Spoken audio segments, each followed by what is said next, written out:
Hi everyone, I'm Sandy and welcome back to my channel. I am back from vacation, yay! Yay, kind of yay. If you're not familiar, I go camping every year in August for 10 days, and during that time I don't have access to email, I don't have access to Wi-Fi, cell phone, I am completely disconnected. It is my favorite trip every single year, and this year was no different.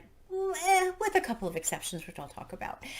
So I am now back, and I thought I would just do kind of a recent reads update for you, let you know what I actually ended up reading on while I was camping, which I read quite a bit, which is very unusual. Normally when I'm camping, I don't want to read. I go out and play and spend a lot of time on the water, and this time was just slightly different, which is really interesting. So I'll talk a little bit about that as well as I kind of go through just my update and to say, hi, I'm back, missed you, happy to be back, happy to be recording a video and sharing some info about the books that I read.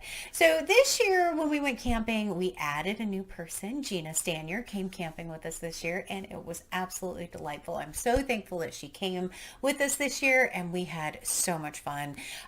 It was absolutely swelteringly hot the first 3 days we were there, which meant we spent a fair amount of time in the water or at camp. One of my friends said we went into full sloth mode where we didn't want to go anywhere or do anything. And if we did, we went very, very slowly because it was high 80s, low 90s.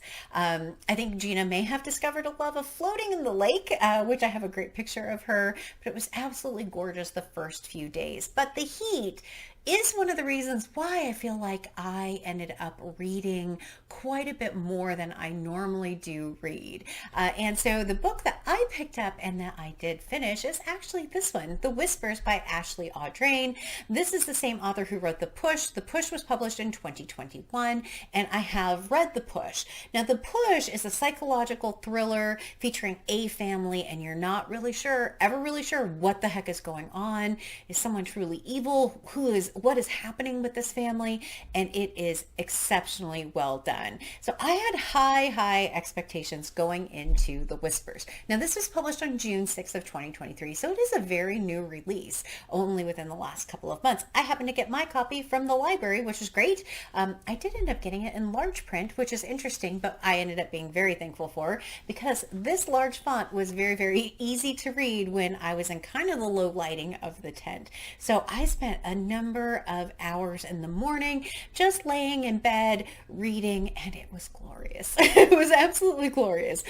This book has a slightly different premise than The Push, where it doesn't focus on a specific family. It focuses on many families, including it starts off at this really nice party that they're having in the neighborhood, and this picture perfect house with this beautiful family and their 2 kids, and the mother is overheard by the entire community just screaming at her son after he does something. And just mortification, I'm sure that the mother felt when that happened. And then something happens to one of the kids and everyone is whispering what happened. So that's part of The Whispers. The other part of The Whispers is that kind of niggling little voice in the back of your head when something's not quite right, that whisper that something's happening. That is largely featured throughout this book. So this book has, like I said, multiple families, and it kind of turns into who's sleeping with whom, who's not sleeping with whom, what happened to this child, what happened in that family. Should we be concerned? Should we not be concerned? All of these different pieces, but there's really only one kind of psychological event that happens in this one.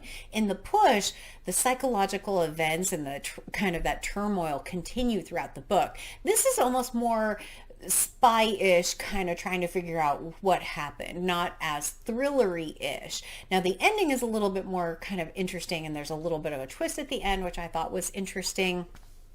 But ultimately, this book did not quite work as well for me as The Push did. And I'm not sure 100% why. The conflict between the different couples wasn't as interesting to me as what was happening in The Push. And so, but it was a successful read. I am very happy that I read it. I would love to read more by her. But this particular book, I'd say it's okay. If you're looking for a psychological thriller, try reading The Push, because I really did like The Push quite a bit and would recommend recommend this author. I'm excited to continue reading this author as we go forward, hoping I can get some additional reads in with this particular one, but it ended up being just kind of okay. Now, I did end up reading another book, which was Finlay Donovan is Killing It. I don't have it. Why don't I have it?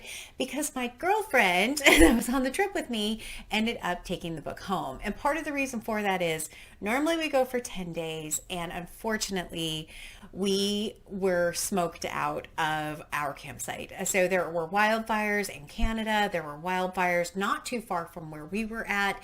And it started off looking just gorgeous, absolutely gorgeous. And then the smoke slowly started to roll in. By Saturday, it was bad. By Sunday, it wasn't safe for us to stay anymore. So we actually came home 3 days early. So it cut the reading time a little short, but it was the best decision for all of us.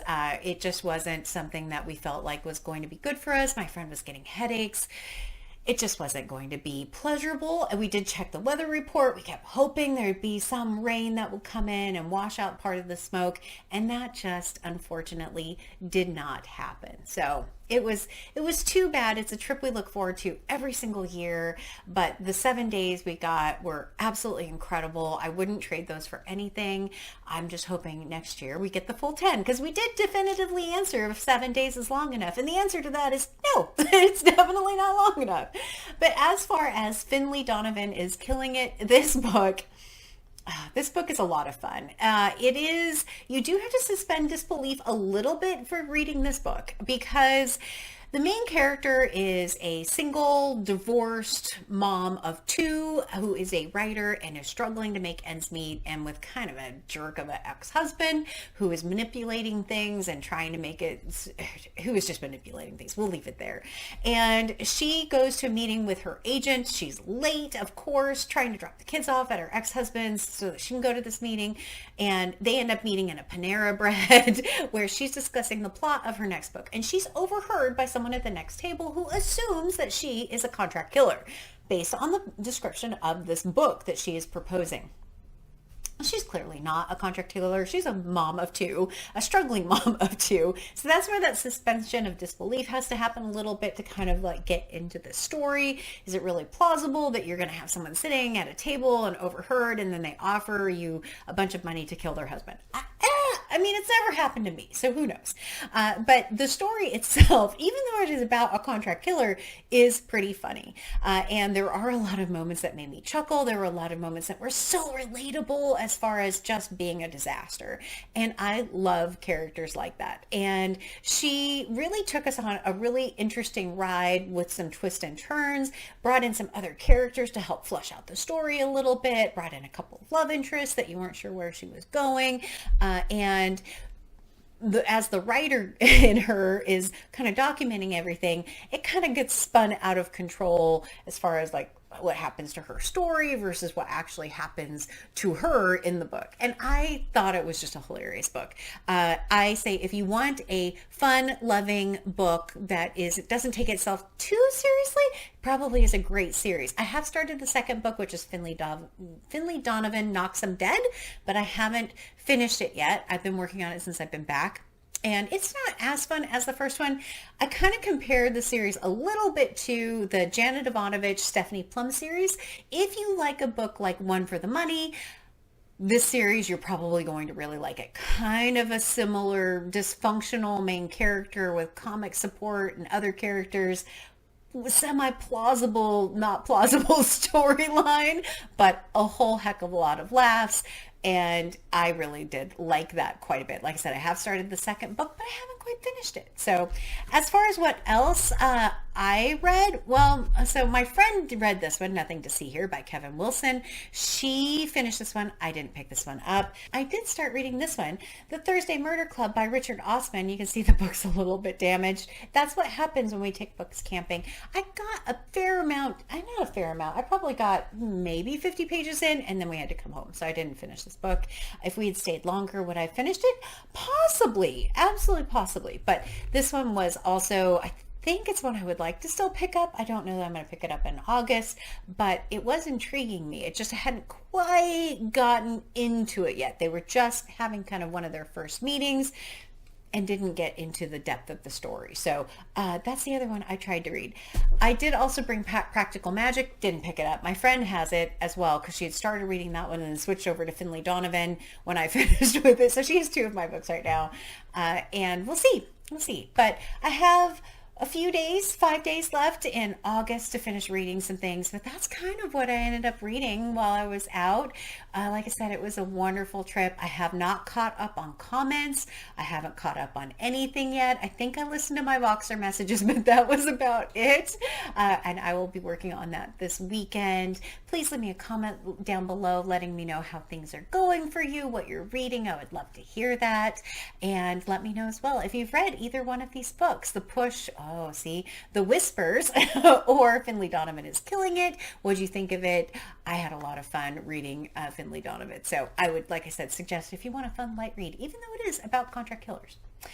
And as always, like, comment, and subscribe. And until next time, everyone, bye!